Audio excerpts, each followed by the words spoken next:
Hi, everyone. Hello, Dr. Muecke. How are you going? Good. How are you today? Good, thank you. Yeah. So welcome to India's second Metabolic Health Conference. I am Prajakta Abhyankar, host for this session and a member of DLife.in, India's oldest, largest, and the only award-winning low-carb platform. Shashikant Iyengar and Anup Singh bring you this historic and scientific feast from India focused on metabolic therapies. Let me introduce our next esteemed guest for this session, South Australia-based senior ophthalmologist Dr. James Muecke. Dr. Muecke has had an illustrious career dedicated to protecting eyesight. His work spans over 3 decades and multiple continents, providing relief to patients across all socioeconomic spectrums by confronting some of the most challenging eye conditions. His passion and expertise, be it in the field of eye surgery or advocacy, has left profound impact on his every undertaking. He is also co-founder of not-for-profit organization Sight for All, which strives to deliver eye health solutions for indigenous people of Australia and also economically challenged communities across the globe. He has been decorated with many awards and key positions. I'll mention a few here. He was appointed a member of the Order of Australia in 2012. He was named South Australian of the Year 2020 and Australian of the Year in January 2020 for his work in preventing blindness. He was awarded honorary doctorate by Adelaide University in 2021, and in January 2022, he was appointed as the Lieutenant Governor of South Australia. I think I'll take a pause here and extend a warm welcome to Dr. James Muecke. Thank you, Doctor, for being here today on this platform. Yeah, it's wonderful to be here. Thanks so much, Prajakta. No problem. The privilege is definitely ours. We would like to start this session with getting to know you a bit better. Could you please introduce your work, like what you did as an eye surgeon and then what you did as an advocate against sugar after you were awarded the Australian of the Year in 2020? Sure. Well, I've been an ophthalmologist and eye surgeon now for 35 years, believe it or not. In fact, my retirement is imminent. But I was lucky enough to be awarded Australian of the Year in early 2020, and that was because of my work in fighting blindness with not-for-profit Sight for All. But when I was awarded this very prestigious recognition, I thought, what's Australia's biggest health crisis? And I'm a doctor, I should be involved in trying to raise awareness and do something about it. Well, it's type 2 diabetes, clearly. So I started doing a lot of reading, and one of the things that I learned, which I wasn't aware of, through medical school and through my years as a doctor and a specialist, was this incredible opportunity for remission. But I learned about it by reading Jason Fung's wonderful book, The Diabetes Code, specifically by utilizing real food rather than medicine to turn diabetes around. So later in 2020, I was actually included in the expert advisory group for the review of Australia's national diabetes strategy. And I was able to get remission into that document for the first time, which was published in 2021. Yeah. And after its publication, I started to advise my patients with type 2 to explore this opportunity. And I arranged for them to see a local nutritionist who specializes in therapeutic carbohydrate reduction. And then I started seeing these amazing results, people with type 2 putting their disease into remission. It was without doubt one of the most rewarding experiences of my 40-year medical career. At the same time, I was getting a bit of bite back from the local endocrinologist. I received a few nasty letters, specifically concerns regarding the safety of what I was doing with the patients. And so as a result of that, I organized an endocrinology meeting with the local low-carb practitioners in late 2022. And as a result of that, we have written guidelines for therapeutic carbohydrate reduction for Australia, which were published in January this year and have subsequently been endorsed by both the Australian Diabetes Society and Diabetes Australia. So it's a real turning point in Australia, and there's more I can tell you. That's great. So before all this happened, you were primarily working as a tertiary expert, operating on the eyes of people. So what turned your focus more on the primary causes that lead to these eye conditions in most of the cases? Yes, in 2018, I created a documentary about the experience of blindness, what it means to lose vision, to be blind. And I interviewed 10 people during that process. And one of the people that I interviewed was a guy called Neil Hansel, who tells this incredible story about going to bed one evening with normal sight and waking up the next morning blind in both eyes. And he remains blind at this stage due to his type 2 diabetes. And the story was so powerful and had such a huge impact on me. In fact, we used his story to create a TV commercial which played nationally in Australia back in late 2018. But it was really on the back of that meeting with Neil and no longer seeing my role as the guy at the end of the line treating the end-stage complications of this blinding disease, the most feared complications. I thought I really needed to play a more critical role in, the nutritional drivers of type 2 diabetes. Right. So before your work started, what were the guidelines endorsed by Diabetes Australia for patients who are suffering with diabetes or any other metabolic conditions? Yeah, so the guidelines, which are based on the Australian dietary guidelines, in fact, Diabetes Australia, the very first sentence in the type 2 diabetes webpage was type 2 diabetes is a progressive disease, and they recommended people eat by the Australian dietary guidelines, which is in essence a high carbohydrate eating recommendation. It recommends that up to 65% should be carbs. And if you realize that type 2 diabetes is a condition of carbohydrate intolerance, it makes absolutely no sense. But it was also other organisations such as the Royal Australian College of GPs who are doing the same. The dietitians group, Dietitians Australia, are also recommending people with type 2 diabetes eat this high carbohydrate pattern recommended by our Australian dietary guidelines. Yeah. So how does this excessive intake of sugar end up taking a toll on a vital organ like eyes? So in literal sense, how does one get blinded by sugar, as you say? Sure. There's both microvascular and macrovascular complications with type 2 diabetes. So damage to the retina, the retina is like the film in the camera, due to diabetes is a microvascular complication, along with things like chronic renal failure, dementia. And there are, in essence, two major impacts of persistent high blood glucose level on the retinal vasculature. The first is damage to the endothelial glycocalyx, which is the tissue that lines the inside of every capillary, arteriole, and artery in the body.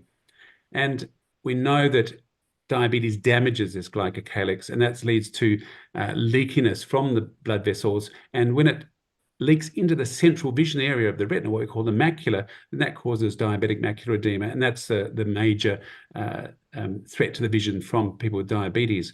But we also see glycation. So we see glycation of the proteins in the red blood cells. And this reduces the elasticity of the red blood cells. So they have difficulty passing through the retinal capillaries. And that in turn leads to blockage. And when the capillaries block up, you get a lack of oxygen flow. And this triggers what we call new blood vessels, which grow into the retina to try and heal this ischemic area. And in turn, these can bleed inside the eye. And this is exactly the same scenario that happened to Neil Hansel, who woke up blind in both eyes literally overnight. And how much time does it take for this condition to progress? After a person develops, let us say, diabetes, after it is detected, and if it is untreated or unnoticed, how much time does he have before his organs start getting affected because of the condition? Yes, it's very variable, and it depends on a number of factors. But for example, in Neil Hansel's case, he developed type 2 diabetes at the age of 26, and he woke up blind in both eyes at the age of 50. So that was 24 years it took to get to that stage. So it's not something that happens quickly. In fact, it's very rare to lose vision in both eyes like that. Fortunately, it usually presents a little less dramatically, and we're able to control it if we can get onto it pretty quickly. Right. So speaking specifically of diabetes, do all type of diabetes affect the eye health or the organ health, or is it just the type 2 diabetes? Yeah, so type 1 and type 2 both cause retinal disease or retinal damage. Right. And there's no doubt that reducing the carbohydrates in a therapeutic way helps in all types of diabetes. So for type 2 diabetes, the underlying mechanism is insulin resistance. And when you're insulin resistant, you are intolerant of carbohydrates. So if you decrease your carbohydrate intake, which means decreasing your glucose and fructose levels in the blood, this does lead to repair of the endothelial glycocalyx in a matter of hours to days. So it's quite remarkable. And we do see a decrease in the permeability of the blood vessels of the retina and the leakage. And that in turn results in a reduction in diabetic macular edema. So there's no doubt, and I've seen it in my patients, we're seeing these remarkable results of just publishing a case study at the moment in a young woman who reversed her type 2 diabetes in a matter of weeks. She came off her insulin in a couple of weeks, and over the next 9 months, her macular edema resolved completely. And that was just a dietary intervention, nothing else. Type 1, also reducing the carbohydrate intake will lead to stabilization of the blood sugar levels and hopefully a decreased need for insulin injections. And this is in turn will have a positive impact because we know that insulin has a number of unpleasant side effects, really. One, it's a fat storage hormone, but also helps in this process of forming clots. It's inflammogenic, and it's also potentially tumorigenic. So if we can reduce your carb intake in people with type 1, reduce the blood sugar levels to a more stable level, then this will actually have a positive impact on the body in terms of insulin and its side effects. Okay. So, but putting diabetes into remission, will that heal the damage that was already done to the organs? That means, does that heal the damaged eyesight as well, or that effect cannot be reversed even if you put the diabetes into remission? As I mentioned, I have a number of cases where I'm seeing when we reduce the carb intake, the edema is resolving, and that's super exciting. I don't think it's ever been reported before. So, but when the damage is more severe, particularly when there's an element of ischemia, I wouldn't expect this to recover. But at least if we can stabilize the situation, stop it getting worse at that stage, is a positive thing. Okay, that's great. So be it India, Australia, US, the numbers and percentages we hear associated with the population affected by diabetes or any other metabolic conditions are really scary. And this is no longer something impacting an individual or a small group. And I don't think that can be tackled at individual level anymore. So how much do you think are these increasing numbers impacting the health support system in general or the economies in general? Well, there's no doubt about it. It is a worldwide crisis, and certainly here in Australia, our health systems are very much overstretched. We have what's called an ambulance ramping crisis, where the ambulances can't get to the emergency room of the hospital. They're stuck on the ramp leading up to the hospital, and this is happening right across the country. Type 2 diabetes costing about $20 billion a year in Australia for treatment of the disease and its complications, and also for lost productivity in the workforce. But I believe this is just the tip of the iceberg, because we know type 2 diabetes is a driver of heart attack, stroke, dementia, the top 3 killers in this country. It's also a driver potentially of cancer as well. So I suspect the cost to our health system is actually remarkably more than that, perhaps even up to $100 billion. And we know in the US it's over $400 billion annually, and it's vastly more problematic in under-resourced countries such as India. And I believe that in India, it exhausts up to 25% of an average household earnings. So it's a worldwide concern. Yes, that's definitely true. You have worked in different countries with different communities, ethnicities in Australia and across the globe as well. How much do you think these factors and genetics impact these onset or progress of chronic diseases like diabetes? And how much do you think the lifestyle and nutrition is responsible for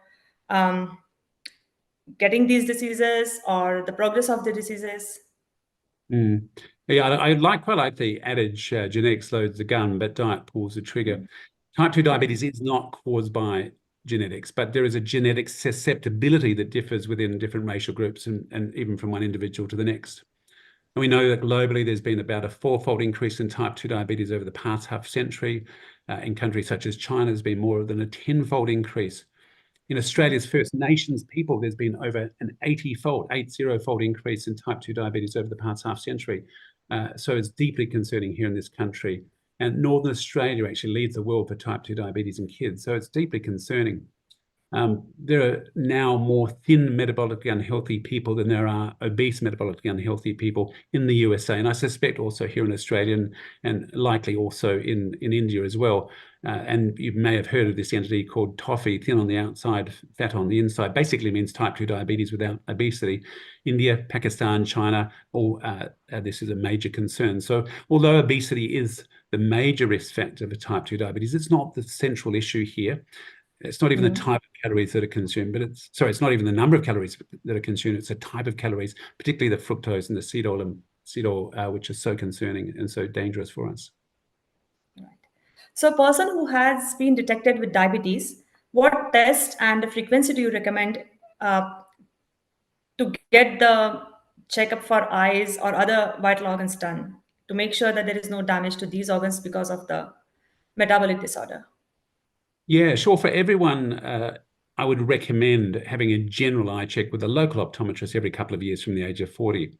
If you have diabetes, then as soon as type 1 diabetes is diagnosed, we don't need an eye check for about 5 years. But in type 2 diabetes, we don't know how long the diabetes has been there, so I would recommend an immediate eye check. And then every couple of years, if there's no sign of retinal disease, but if there is retinal disease, you'll need more frequent checks, and that it depends on the severity of the retinal disease and whether it's vision threatening or not. And certainly for general tests and people without type 2 diabetes, but what we do know is that the majority of the population have metabolic dysfunction, I would certainly recommend general systemic checks for everyone from about the age of 40. And there's a range of blood tests that you can do. Fasting blood glucose is useful, but I think more useful is fasting blood insulin, because it'll pick up that metabolic dysfunction, hyperinsulinemia at an earlier stage. HbA1c and triglyceride are also really good markers of potential risk to cardiovascular disease. And so if you are metabolically healthy, every couple of years is not a bad idea, but certainly if you are not metabolically healthy, then more frequently once again.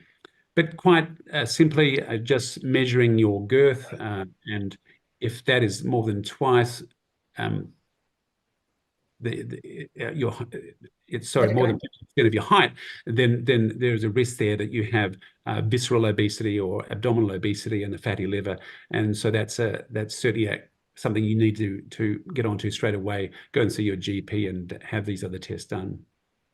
Okay. So currently, when sugar, processed food, carb-rich foods are very much visible and easily available, also they're cheaper than the healthier options. So do you think the food environment is conducive for making the right food choices and encouraging people to get the right kind of nutrition they need? Absolutely not. In fact, I gave evidence to the Australian government's parliamentary inquiry into diabetes in late 2023, so late last year. And I actually gave the government multiple policy suggestions that they could potentially implement. Firstly, I believe that the Australian dietary guidelines need to be reviewed in a critical way. They were last released in 2013. They're currently under review now, but this high carbohydrate approach that I mentioned, and there was significant bias that crept into that document that needs to be looked at. Have they worked? Well, clearly not, because of the obesity and type 2 diabetes epidemic that currently present here in this country. Over 2/3 of Australian adults are overweight or obese, and about a quarter of our kids. So clearly this recommendation is not working. Have they caused harm? I believe they have, because they're currently being used by various bodies I mentioned to recommend to people with type 2 diabetes to eat a high carbohydrate eating approach. Yeah. So the dietary guidelines hold no relevance for the prevention and management of type 2 diabetes. The second policy suggestion I gave was to overhaul our diabolical food environment, and I had 3 recommendations of price, proximity, and temporality. With pricing, removing tax breaks for marketing by the ultra-processed food and sugary drinks industry is something they could consider. Currently amounts to about $5 billion every year. Removing price promotions in supermarkets and other predatory marketing practices of these industries, I think, is vital. And when it comes to proximity, we've got vending machines in hospitals which are selling junk food. Junk food's being sold in school canteens. Yes. And finally, temporality. An example of this would be ads for sugary drinks and ultra-processed foods, which are aimed at kids during those hours when kids are watching TV. Yes. And the final thing I mentioned was to remove the vested interests which are driving education of healthcare practitioners in this country, particularly big pharma in the medical schools and big food in the training of dietitians. That's great. I hope they'll inculcate at least some of the recommendations that you have given to them in the new guidelines they'll form over the time. Fingers crossed. Fingers crossed. Yes. Um, so have you come across any of other chronic or metabolic diseases that might impact eye health like diabetes does, thyroid, or any other metabolic disease that impacts eye health specifically of a person? I believe that most of the major blinding conditions are caused by metabolic dysfunction. Now, cataract is the leading cause of blindness in the world. We know the cataract is more prevalent in diabetes. The glucose in hyperglycemia binds to the protein in the human lens, causing glycation, as we mentioned before, with glycation of the red blood cells, and that drives cataract formation. So I have no doubt that cataract is a metabolic dysfunction. Age-related macular degeneration, which is the leading cause of blindness in wealthier countries. And I know that Chris Kenobi's work in the US, Chris is a colleague, an ophthalmology colleague. He believes that seed oils are driving this, and he's written an excellent book called The Ancestral Diet Revolution, which I would recommend you read. And the other big one is glaucoma, which is the leading cause of preventable blindness. It's the leading cause of irreversible blindness in the world, and it is a vascular optic neuropathy. So I have no doubt that that metabolic dysfunction also plays a role in glaucoma. So this year, Diabetes Australia has got into official partnership with Defeat Diabetes, and low-carb would now be promoted as recommended practice for type 2 diabetes management. What are your thoughts on this, and how much do you think this would impact the mainstream organization adopting and promoting low carb as a way of putting diabetes into remission? I think it's super exciting. It really is exciting. And I think they've done a fantastic job at Defeat Diabetes to progress this initiative with Diabetes Australia. And I applaud also Diabetes Australia for taking it on. As I mentioned, until 2021, Diabetes Australia were calling type 2 diabetes a progressive disease. So low carb healthy fat is now being embraced by Diabetes Australia. And I believe that it is a sign that the tide is turning. So Diabetes Australia is a respected and influential body here in Australia, has significant reach to their members and beyond. So I'm hoping that as this is fully embraced and publicised, then more and more patients will take it on and we'll see these positive results. So I as a medical practitioner, as I mentioned, it's just been such an exciting experience for me. I want all my colleagues to have this experience as well as the patients. And now that Diabetes Australia has taken it on, I believe that other public health associations must take it on. In fact, some are, and it's great to see that the Dietitians Association of Australia are also taking on. We're actually, through the Australasian Metabolic Health Society, giving a 10-module course to Dietitians Australia in a couple of months, which is also very exciting. I think the other public health associations and body will take this on as a legitimate and very important opportunity for patients with type 2 diabetes and metabolic dysfunction in general. Yes, that's excellent news. So when you say therapeutic carbohydrate restriction, where do you set the recommended limit for carbohydrate intake for a person who has been metabolically compromised and who is not yet compromised, which means his markers are below the threshold? Yeah. Well, let's start firstly with those who are not metabolically healthy. The majority of Australians are not metabolically healthy, and I suspect the same in India. 2/3 of Australian adults are overweight or obese, and over 90% of Americans are metabolically unhealthy. So if I had type 2 diabetes, I would certainly go for a ketogenic diet, which is less than 50 grams of carbs per day. If I was insulin resistant or had pre-diabetes, or if I was overweight or obese, then I would certainly go low carb, which is 50 to 125 grams a day.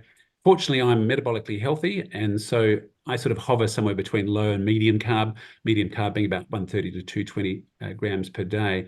So I think if you are metabolically healthy, I think we should be aiming to reduce our intake of refined carbohydrates, ultra-processed foods, seed oils, and sugary drinks. And in essence, low to medium carb is probably going to be the best place to be. But the good thing about low-carb healthy fat is you don't really need to count the carbohydrates. Protein and natural saturated fats are highly satiating, and it's difficult, quite simply, to overeat them. Yes. Since most of our audience is from India today, I wanted to ask you something from their perspective.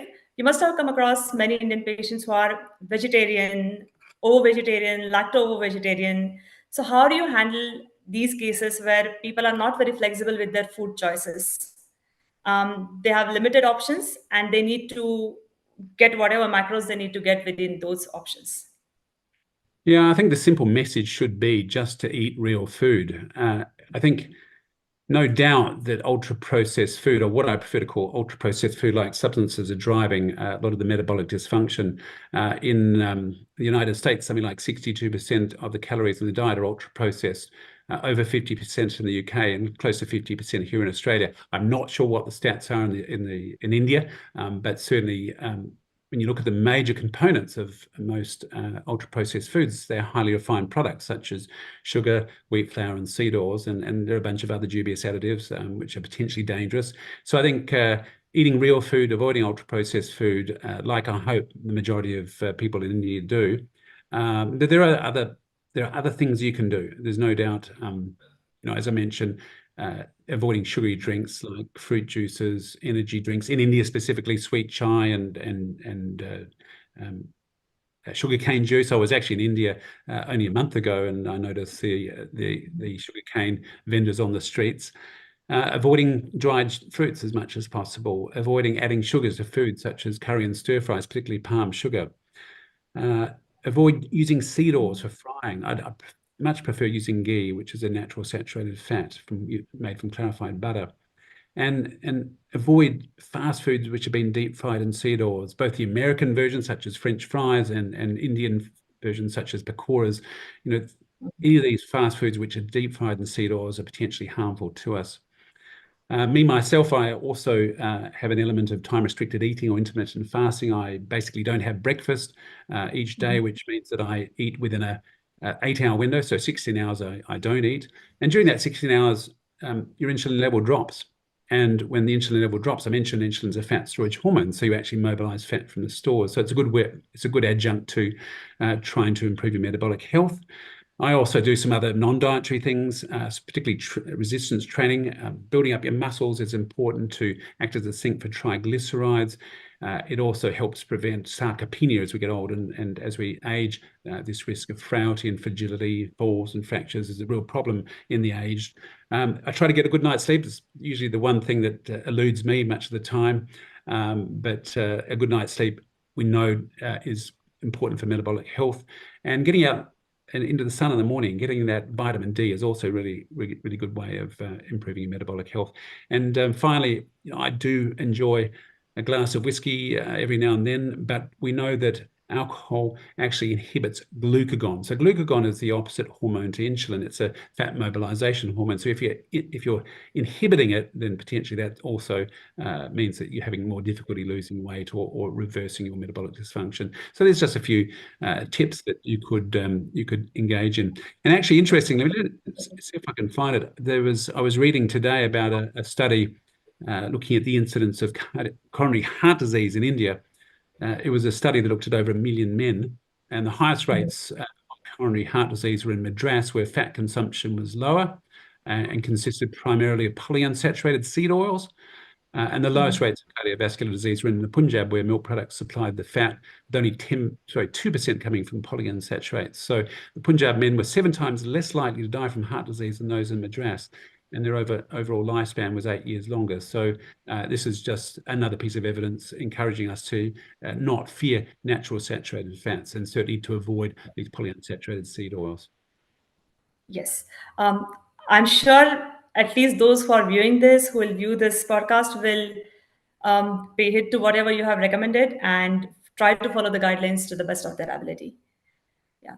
I think there was a question from the audience that why do only some people develop eye complications or organ-related complications after they have been detected with diabetes, and some people tend to not have anything affected. Yeah, fortunately. I can't remember the stats, but I think everyone, if they live long enough with their diabetes, will ultimately have develop retinal disease. It's really sad in Australia, the Aboriginal people generally die of kidney failure before they develop the retinal disease, so we don't often see it. So I would say that everyone who has diabetes will ultimately develop, if it's poorly controlled particularly, will ultimately develop retinopathy. The great news is that we know that we can put this disease into remission, not in everyone, unfortunately, but we know that in perhaps half at least, we can put the disease into remission, and that's got to immediately have a positive impact on their eye health. And we know this is a multi-system disorder. In fact, it affects the entire body. So there's no doubt that every complication of type 2 diabetes can be improved or at least stabilized by putting their disease into remission. Yeah, sure. I think I would like to invite Shashi now, who has organized this podcast. Can we have Shashi and Anupji, please?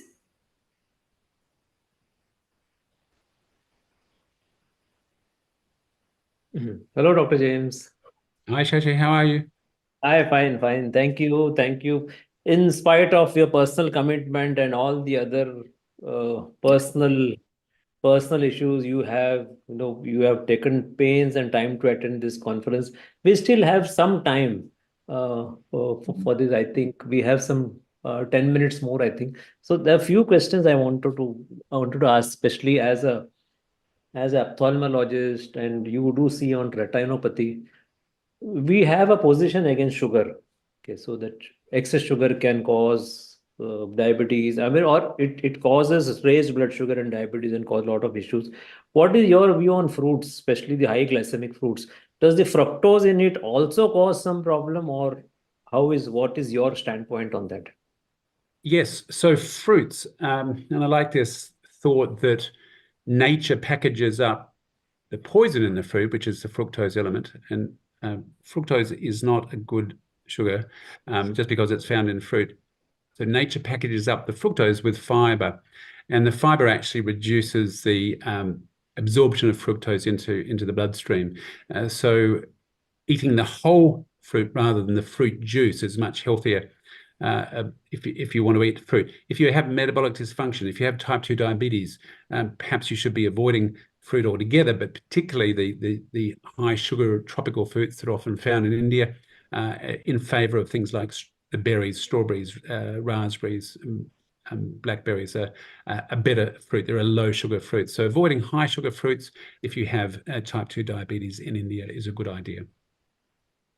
Yeah, and I think this particularly in India, this is a season of mangoes, one of the very high glycemic fruits, and then it really causes, we have seen practically that it really causes a lot of havoc in the blood sugar levels.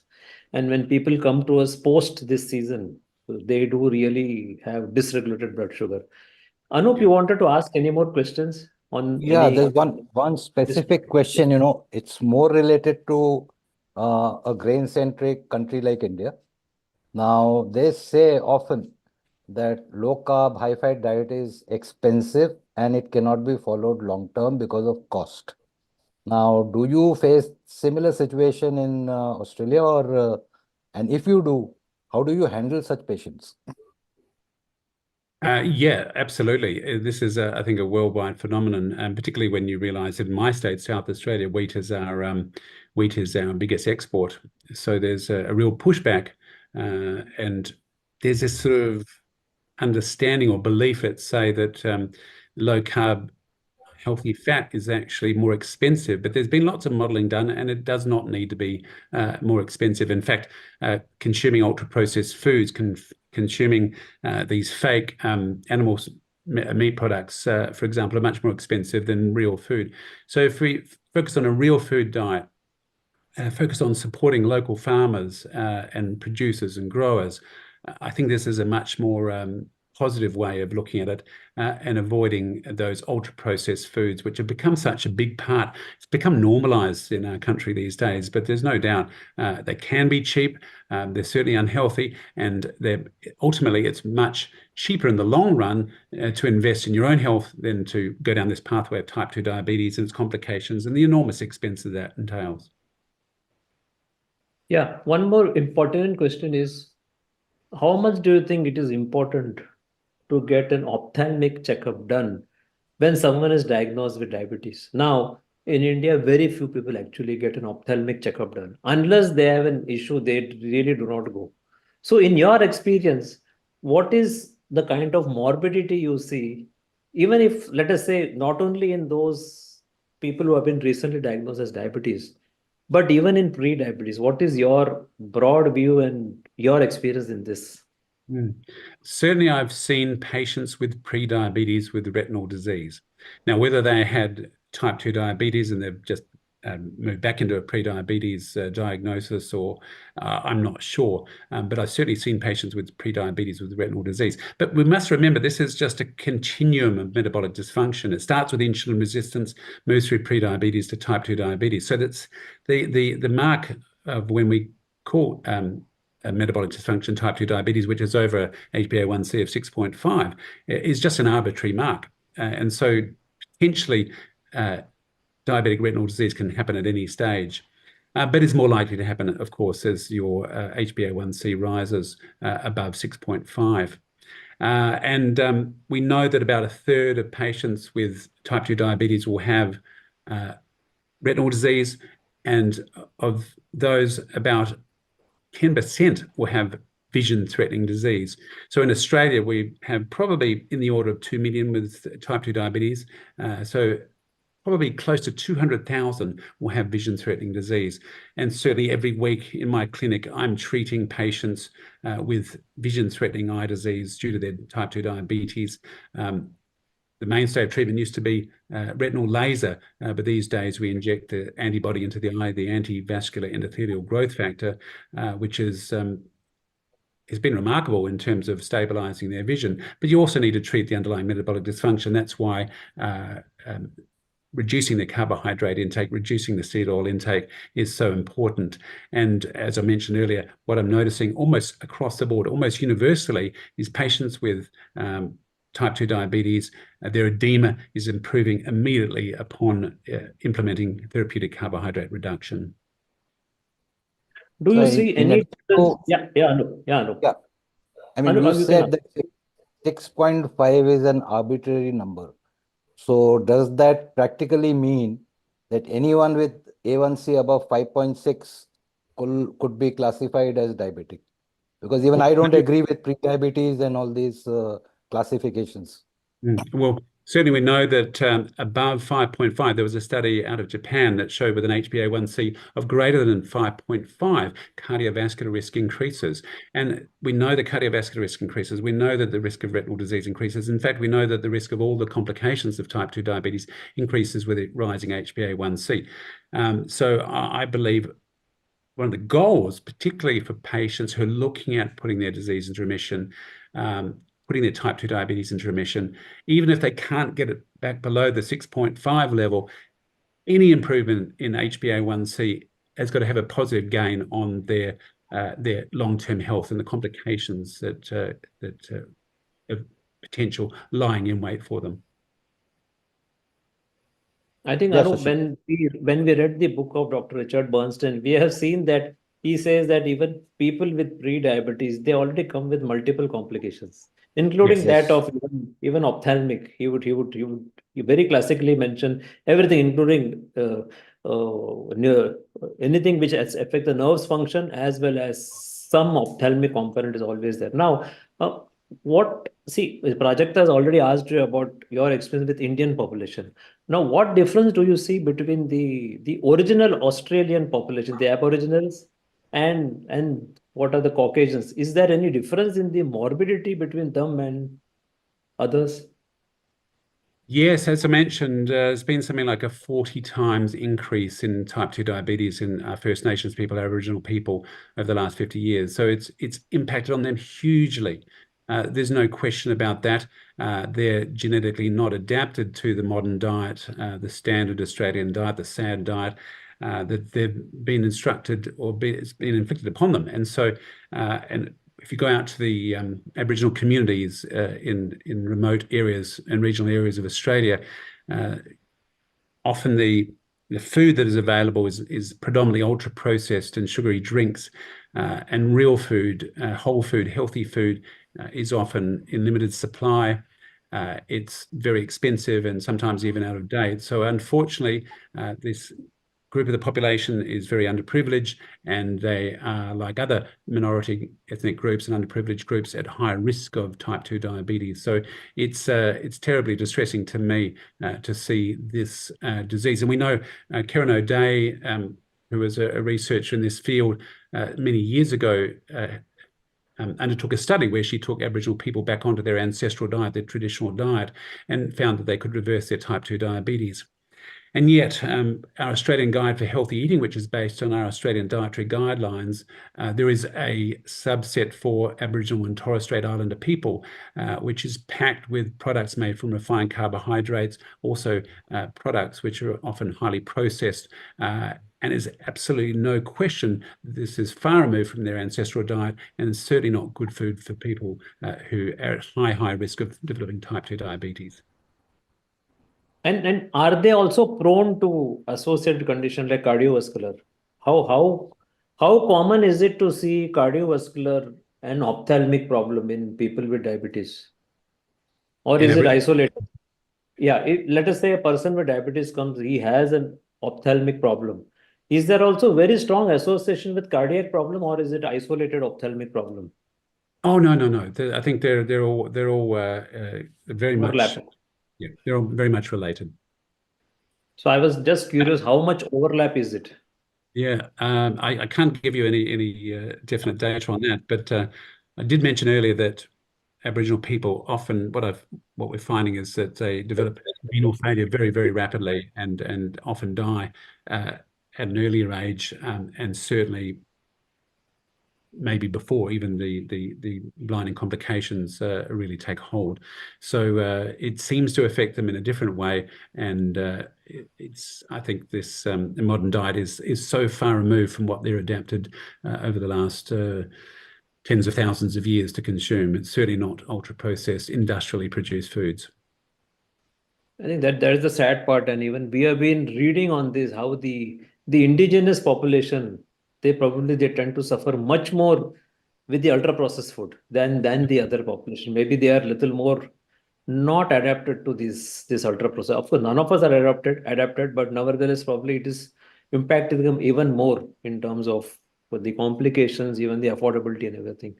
Exactly. Yeah. Anyway, so what would be your your message to India? As I mentioned before, I think just avoid the ultra-processed foods. Just eat real food, please. Just go back to your traditional way of eating and avoid these industrially produced foods. What we know is that so much of the ultra-processed foods have added sugar. We know that they utilize a lot of highly refined wheat flour, particularly, and throw in the seed oils, and you've got a recipe for disaster. You've got a substance which is like a loaded gun pointing directly at our livers, causing metabolic dysfunction. So please avoid ultra processed foods, avoid sugary drinks, minimize your consumption of refined carbohydrates, absolutely avoid seed oils, and I think you'll very unlikely to develop diabetes in that scenario. Thank you. And I think many of us in India even do not know, but you actually quoted the study of S.L. Malhotra from the Indian Railway study. The northern and southern, they were using dairy fat, and the southern was using seed oils, and then the incidence of cardiovascular disease is 7 times more in the south where they were using seed oil. So this is, though you have quoted the study here from Australia, many of us in India do not know this, and that's a sad part in India. Anyway, thank you. Thank you very much for sparing your time. I think having an ophthalmology or ophthalmologist point of view is very, very important for India. Thank you. Anup? Absolutely, and congratulations on what you're doing. Thank you, And Dr. thank you Jain. so much for joining us at this late hour, and in spite of your own physical challenges. We really appreciate that. Not at all. Thank you. It was a delight to be a part of this conference, and I wish you all the very best, because you've got a lot of people and over 100 million with type 2 diabetes. It's a big problem that's ahead of you, and I hope you can have some impact, please. Thank you. Thank you, Dr. James. Namaste from India. Namaste. Thank you so much. All the best. Bye-bye.